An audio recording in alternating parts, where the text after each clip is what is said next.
অৰুণোদয় পোৱা মহিলাসকলে এই মাহৰ 20 তাৰিখে কি পাব?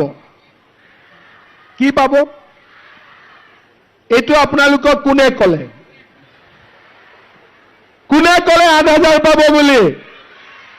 মই ক'লো? ক'ত শুনিছিলে?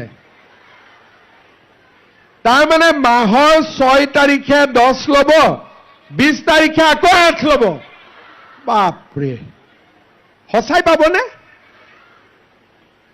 মই দিলে পাব আৰু, কিন্তু মই দিম বুলি ক'লে দিওঁ নে নিদিওঁ? মই দিওঁ বুলি ক'লে দিওঁ নে নিদিওঁ? ঠিক আছে, 10,000 পালো, 8,000 পালো। এতিয়া চৰকাৰৰ পৰা কোনে কোনে বিনামূলীয়াকৈ চাউল পায়? হাত দাঙক। চবেই পাই আছে, বঢ়িয়া। 50,000 পৰিয়ালে পাই আছে। এতিয়া নতুনকৈ 100 টকাত আমি 1 কেজি দালি, 1 কেজি চেনি আৰু 1 কেজি নিমখ দি আছো। কোনে কোনে কিনিছে? হাত দাঙক। চবেই কিনিছে। বা, তিতাবৰ বহুত এডভান্স। আমি দিয়া দালিখিনি বজাৰৰ দালিতকৈ বেয়া নে ভাল? সঁচা কথা ক'ব, মোক বুলি এনে নক'ব। মই বেয়া হ'লে আৰু ভাল কৰিব লাগিব নহয়। বজাৰৰ দালিতকৈ ভাল নে বেয়া? বজাৰৰ চেনিতকৈ ভাল নে বেয়া? বজাৰৰ নিমখতকৈ ভাল নে বেয়া? লাখপতি বাইদেউ হৈ গ'ল, অৰুণোদয় হৈ গ'ল, চাউল হৈ গ'ল, দালি হৈ গ'ল, নিমখ হৈ গ'ল, চেনি হৈ গ'ল। কি বাকী থাকিলে? কি বাকী থাকিলে? মই ঠিকে শুনিছোনে? আপোনালোকে মিঠাতেল কৈ আছে? কি কৈ আছে? আচ্ছা, মই কৰি দি আছো। এতিয়া আপোনালোকক লাগিব মিঠাতেল। কিমান? আধা লিটাৰ? কিমান লাগিব? 1 লিটাৰ। বাপৰে, এতিয়া আপোনালোকে এটাই মই কৈছো যে মিঠাতেল, দালি, চেনি, নিমখ এইখিনি যদি আমি 100 টকাটো দিব নালাগে, বিনা পইচাত পাই যাওঁ, কেনেকুৱা হ'ব? কিমান বা ইমান লাহেকৈ কৈছে? কিমান ভাল হ'ব? বহুত ভাল হ'ব। কিন্তু এইটো কাৰণে কি কৰিব লাগিব? এইটো কাৰণে কি কৰিব লাগিব?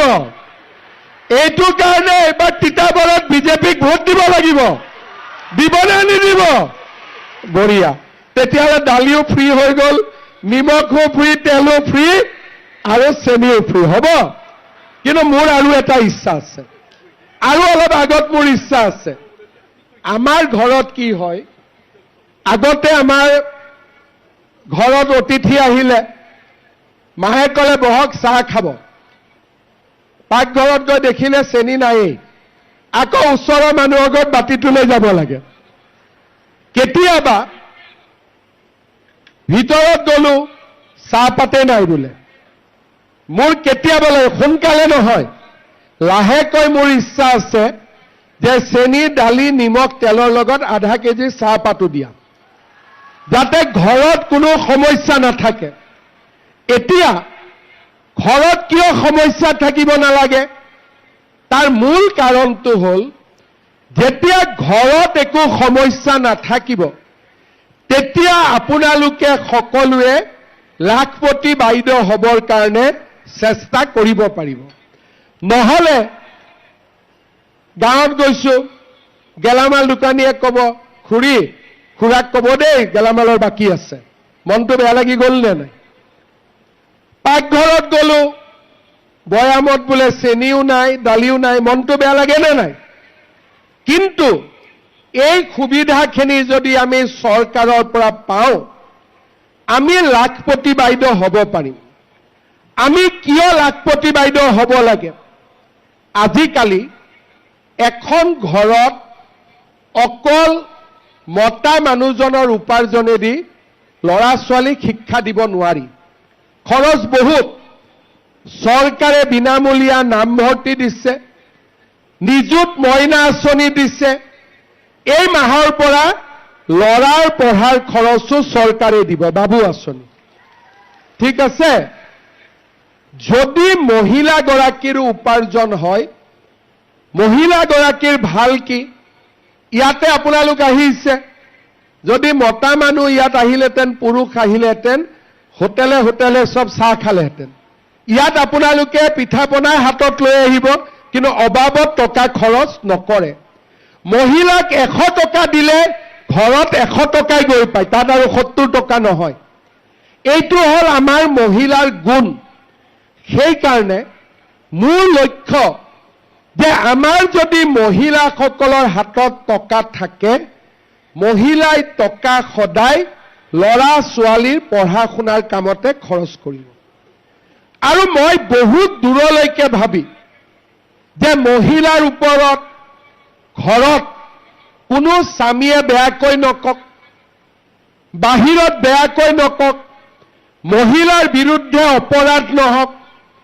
মহিলাই ঘৰখনৰ উপাৰ্জনত সহায় কৰক আৰু মহিলাসকলে নিজৰ ল'ৰা ছোৱালীক শিক্ষিত কৰক এই কথাবোৰ যদি আমি অসমত 15 বছৰ 20 বছৰ আগৰ পৰাই চিন্তা কৰিলোহেঁতেন আমাৰ অসমখন বহুত আগবাঢ়ি গ'লহেঁতেন আগতে আমাৰ চিন্তা কি আছিলে যে চৰকাৰ মানে কি আঁচনি দিম ধুতি লুঙি খুটা কম্বল আঠুৱা এতিয়া আমি কি কৰিছো ধুতিৰ জায়গাত অৰুণোদয় লুঙিৰ জায়গাত লাখপতি বাইদেউ খুটাৰ জায়গাত বিনামূলীয়া চাউল আঠুৱাৰ জায়গাত নিযুত মইনা নিযুত বাবু আৰু কম্বলৰ জায়গাত 100 টকা দালি চেনি নিমখ এতিয়া তেলো হৈ যাব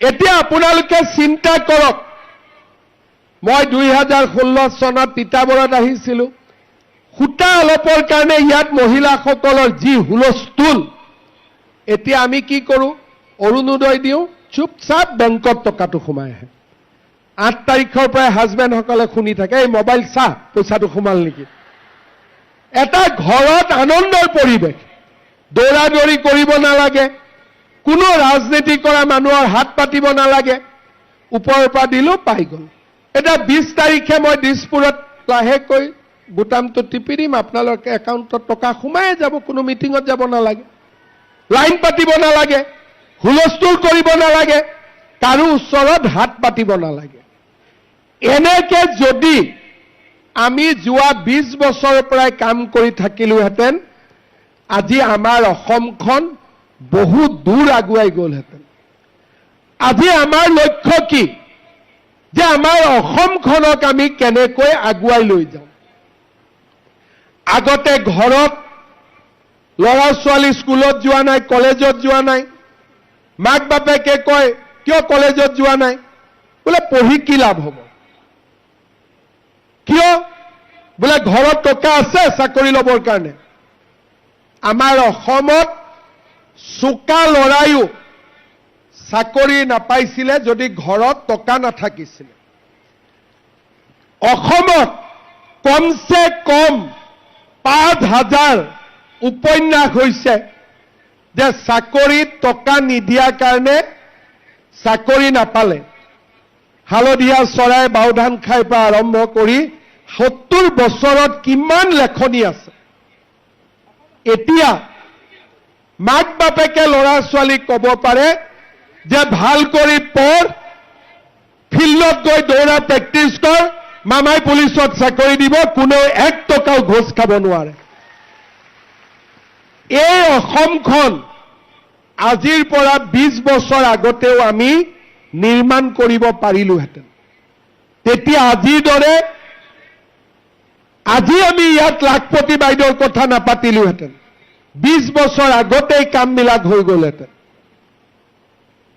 আমি তাৰ পৰিৱৰ্তে কি কৰিলো না লাখপতি বাইদেউ না ল'ৰা ছোৱালীক পঢ়াৰ সুবিধা দিলো ধুতি কম্বল খুটা লুঙি আঠুৱা পঞ্চমৃত এই অমৃত আমাৰ কাৰণে এনেকে সময় নষ্ট কৰিলো আজি আমাক এটা পৰিৱৰ্তন লাগে মানুহৰ পৰিৱৰ্তন নহয় সমাজৰ পৰিৱৰ্তন লাগে যত নেকি আমাৰ আই মাতৃসকলে নিজৰ ভৰিত নিজে থিয় হৈ ল'ৰা ছোৱালীক স্কুলত পঢ়াব পাৰে, কলেজত পঢ়াব পাৰে আৰু 1 টকাও ঘোষ নোহোৱাকৈ